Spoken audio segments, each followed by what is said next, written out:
J'ai reçu la question suivante d'une élève pour les composés hydratés. Donc, on regarde la question à la page 290, le numéro 28.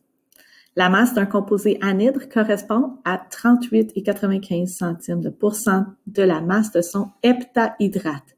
Calcule sa masse molaire. Donc, je vais donner des indices dans cette vidéo. Si tu n'as pas déjà commencé la question, tu devrais l'essayer par toi-même.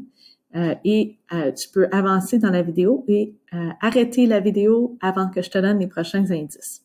Donc, voici le premier indice. On peut commencer par se représenter le composé hydraté de la façon suivante. Donc, imagine le diagramme ici qui représente 100% du composé hydraté. Donc, la partie anhydre du composé correspond à 38,95 centièmes % du composé en entier. Je vais donner un autre indice.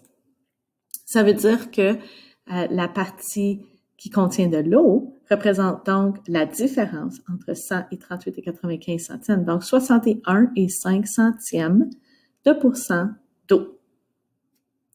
Voici un autre indice. On sait que le composé est heptahydraté. Ça veut dire que bien qu'on ne connaît pas la partie anhydre, on ne connaît pas sa formule chimique, on sait qu'il y a 7 molécules d'eau par mol de composé, ou plutôt par unité de formule. Si on considère une mol de composé hydraté, on peut donc dire que les 7 mols d'eau ont une masse de 7 fois 18 grammes par mol, donc 126 grammes. Voici un autre indice. Donc, la masse anhydre représente 38,95 centièmes % et la masse de l'eau est de 126 grammes et représente 61,5 centièmes %. À ce point-ci, tu devrais être capable de continuer, mais sinon, je te donne un autre indice. Tu peux écrire un rapport équivalent, donc entre le pourcentage et la masse. Encore un peu plus d'aide. Donc, si je le mets dans mes rapports équivalents, je peux voir que 38,95 centièmes est pour 61,5 centièmes, comme la masse anhydre est pour 126 grammes. Tu peux effectuer le calcul. Voici à quoi ça ressemble.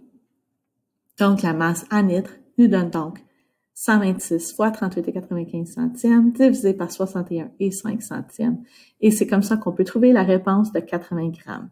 J'espère que ces indices t'ont aidé et n'hésite pas à poser d'autres questions. Bon succès!